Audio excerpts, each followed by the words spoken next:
안녕하세요. 잡시광입니다. 폴란드는 지난해 폴란드 국군이 날을 맞아 대규모 군사 퍼레이드를 통해 러시아와 벨라루스의 군사력을 과시하는 한편 국민들에게 자국 방위산업의 성장을 보여주었습니다. 그리고 올해 폴란드는 작년보다 더 규모가 큰 퍼레이드를 준비 중이며 한국산 무기체계가 주인공이 될 것으로 전망됩니다. 최근 국군이 날 준비를 위한 야간 기동 모습이 포착되며 거기서 한국산 무기들을 대거 만나볼 수 있었는데요. 특히 폴란드 국경 일선에 배치된 흑표전차 부대가 바르샤바로 진입해 행사를 준비하는 것이 포착되면서 대한민국에서 도입한 무기체계가 이번 퍼레이드를 통해 또다시 주인공으로 등장할 것으로 예상되는데요. 지금 전 세계에서 미국보다 GDP 대비 국방비를 더 쓰는 나라는 바로 동유럽의 폴란드입니다. 인구가 3,775만 명인 폴란드는 최근 10년도 안 되는 사이에 육군 병력이 9만 5천 명에서 20만 명으로 불어났고 30만 명까지 확대하는 것을 목표로 하고 있습니다. 이렇게 되면 폴란드는 유럽의 나토 국가 중에서 최대 규모의 지상군을 보유하게 됩니다. 폴란드는 전차도 무려 1,600대나 보유하겠다고 공언한 바 있는데요. 이 중 한국산이 1,000대에 달할 예정입니다. 이 목표가 달성되면 폴란드의 전차 보유 대수는 영국, 프랑스, 독일, 스페인, 이탈리아를 합친 것보다 많게 됩니다.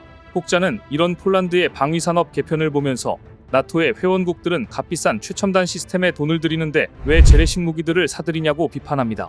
하지만 폴란드군의 개혁은 최첨단보다 규모를 강조하고 있습니다. 폴란드는 왜 최첨단 시스템 대신 자주포, 탱크, 다연장 로켓과 같은 무기들을 국경에 전진 배치하는 것일까요? 그리고 폴란드는 왜 작년에 이어 올해도 대규모 군사 퍼레이드를 펼치는 것인지 오늘은 이 내용 자세히 전해드립니다. 지난 2008년 러시아가 조지아를 침공하자 당시 폴란드 정계의 실권자였던 레흐 카친스키 전 대통령은 이렇게 말했습니다. 내일은 우크라이나, 모레는 발트 3국, 그 다음은 우리일 것이다. 레흐 카친스키의 우려는 현실이 되었고 러시아는 정말 우크라이나를 침공했습니다. 이후 폴란드의 국방비는 작년에 급격히 늘어 작년에는 GDP 대비 3.9%, 올해는 GDP의 4.2%로 미국보다 높은 나라가 되었습니다.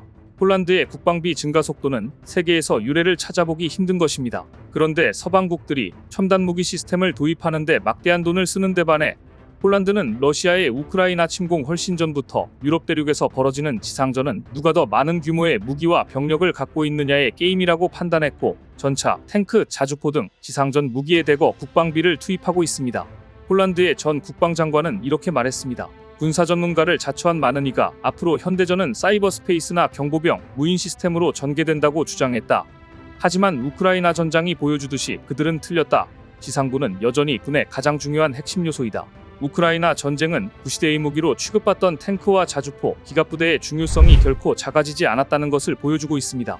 폴란드는 2025년까지 국방 지출을 GDP의 약 5%로 늘릴 계획이라고 발표하면서 폴란드 군인들이 전면전 가능성에 대비하는 것이 중요하다고 강조해 러시아의 위협이 얼마나 턱 밑까지 와 있는가를 증명해 주었는데요. 작년 8월 15일 폴란드는 국군이 날을 기념해 대규모 군사 퍼레이드를 벌이며 국방력을 과시했습니다.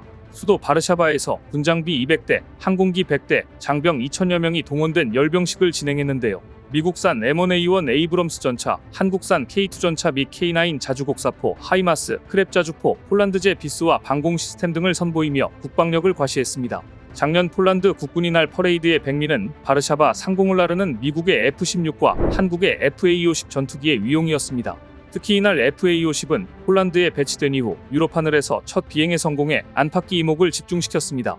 그리고 올해 국군이 날 폴란드는 또 한 번 퍼레이드를 기획하고 있는데요. 2,500명 이상의 병력과 80대의 항공기 그리고 220대의 기갑 장비를 한눈에 볼 수 있을 것으로 알려졌습니다. 무엇보다 1년 전에 있었던 퍼레이드에서도 한국산 무기를 전진 배치했던 폴란드는 이번에도 한국산 무기들을 전면에 내세울 전망입니다.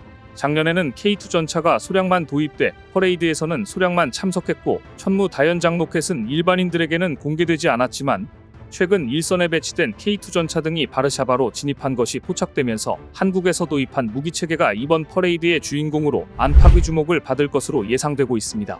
특히 그 중심에는 K2 전차가 있을 것으로 예상됩니다. 보시는 장면은 폴란드가 얼마 전 수도 바르샤바에서 진행한 야간 기동 훈련의 모습입니다. 폴란드 군대가 수도 바르샤바 시내에서 야간 훈련을 하던 날 한밤중에 바르샤바 도심 한가운데를 가로지르는 전차가 등장합니다. 놀랍게도 한국에서 도입한 K2 흑표전차입니다. 55톤의 중량을 무시하듯 어두운 바르샤바 시내를 질주합니다. 모인 군사장비 중에서도 K2 흑표전차는 누구도 따라올 수 없는 위용을 자랑했습니다. K2 전차는 1500마력의 엔진을 장착해서 기동성이 우수하며 최대 시속 70km로 주행에 빠르게 대응할 수 있습니다. 이번 퍼레이드의 K2 흑표 전차는 약 50여 대 이상이 참가해 그 위용을 자국 국민들에게 보여줄 전망인데요. 이번 바르샤바 야간 기동 훈련에는 K2 전차를 비롯해 K9 자주포, 천무 다연장 로켓 등 한국산 무기들이 대거 등장해 한국산 무기가 폴란드 군비 증강의 핵심이라는 점을 각인시켜 주었습니다. 특히 이번 국군의 날 퍼레이드에서 K2 전차와 에이브람스 전차의 포신에는 2차 대전 때의 전통을 참고하여 영웅들의 이름을 붙이는 풍습을 복원할 예정이라 더욱더 안팎의 주목을 받을 것으로 예상됩니다. 폴란드는 2014년 러시아가 우크라이나 크림반도를 합병한 이후부터 누구보다 앞장서 군비 증강에 나섰습니다. 다음 타깃이 자기 나라가 될지도 모르는 위기감을 느꼈기 때문입니다. 그리고 벨라루스와의 접경 지역 등 국경 지역에 한국으로부터 도입한 무기들을 집중 배치했습니다. 지금 당장 나토국 가운데 나토의 방패 역할을 해줄 수 있는 나라는 폴란드밖에 없습니다. 폴란드는 올해 국방 예산을 GDP의 4.2%까지 책정해 미국을 제치고 세계에서 가장 많은 국방 예산을 책정한 나라가 되었습니다. 내년까지 GDP의 5%까지 늘리고 향후 더 늘릴지 고려하겠다는데요. 이렇게 막대한 국방 예산을 쓰고 있는 폴란드 정부로서는 자국 국민들에게 세금이 어디에 어떻게 쓰이는지 그리고 한국산 무기 현지 생산으로 일자리 창출에 얼마만큼 기여하는지를 빨리 보여줄 필요가 있을 것입니다. 폴란드군 현대화와 개혁의 이반자는 2018년부터 작년 말까지 국방장관을 지냈던 마리우시 부아슈차크인데요. 부아슈차크 전 장관은 영국 언론들과의 인터뷰에서 이렇게 말했습니다. 우리에겐 러시아를 저지할 수 있는 시간이 3년밖에 없다. 작년에 나온 독일의 한 싱크탱크 보고서에는 앞으로 6년에서 10년 내 나토는 러시아의 무력 침공에 대비하는 태세를 끝내야 한다고 주장하고 있다. 하지만 이 보고서는 불행하게도 미국에서 그간 나온 분석과 일치하는 것으로 너무 낙관적이다.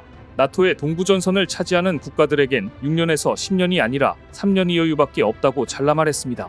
러시아의 군수산업은 113교대로 가동됩니다. 앞으로 3년이면 그간 소진된 군사장비를 재건할 수 있다는 것입니다. 부아슈차크 전 장관은 강력한 억지력을 갖춰 푸틴이 폴란드를 침공할 생각을 못하게 해야 한다고 힘주어 말했고, 이것이 폴란드가 이토록 세계사에 유례가 없을 정도로 국방비를 증액하며 군사력 증강에 나서고 있는 이유입니다.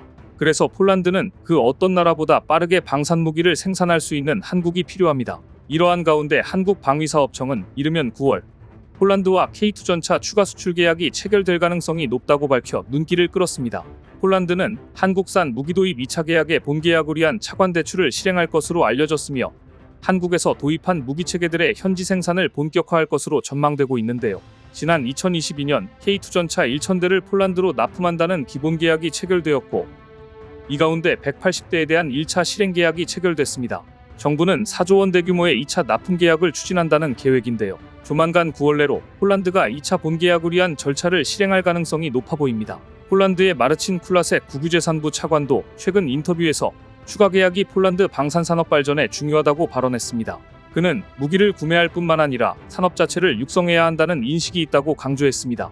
이어 180대 주문이 완료된 후에는 폴란드에서 K2 전차의 일부 생산이 있을 수 있다고 예측하는 한편, 국유재산부와 PGG는 폴란드 민간 방산기업들의 참여를 지지한다고 덧붙였습니다. 쿨라색 차관이 직접 K2 전차 계약을 언급하면서 현대로템의 수주기대감도 커지고 있는데요. 오는 9월 폴란드에서 국제방위산업 전시회 개막에 맞춰 계약이 체결될 수 있다는 전망이 나옵니다. 이와 같이 현대로템은 폴란드 납품을 계기로 유럽에서 사업을 확대하고 있습니다. 현대로템은 작년 7월 폴란드에 유럽법인을 설립했습니다. 지난 5월에는 루마니아에서 K2 전차 실거리 사격 시연을 펼치며 약 240대 수출을 검토했습니다. 게다가 슬로바키아에서도 전차 104대 도입을 두고 현대로템 K2 전차와 독일 레오파드 2A7, 미국 M1A2 에이브람스의 경쟁이 점쳐지는데요. 한국 K2 전차의 수출 흐름은 여기에서도 막을 수 없을 것 같습니다. 오늘 준비한 소식은 여기까지입니다. 댓글을 통한 여러분들의 많은 의견 기다리겠습니다. 시청해주셔서 감사합니다.